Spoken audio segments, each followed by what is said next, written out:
Nakakamiss yung panahong tuhod pa lang nasusugatan, ano? No one has ever told us that adulting will give us realizations in life. Dati akala natin kapag kumita na tayo, life would be much easier. Pero hindi pala ganon. There are days when we feel defeated.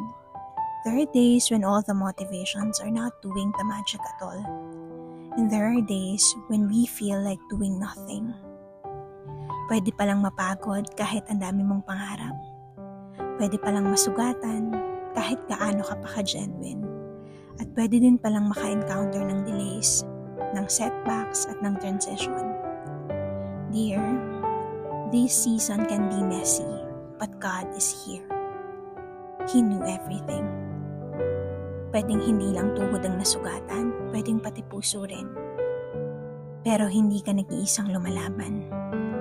We can experience all the disappointments in life and still hold on to God.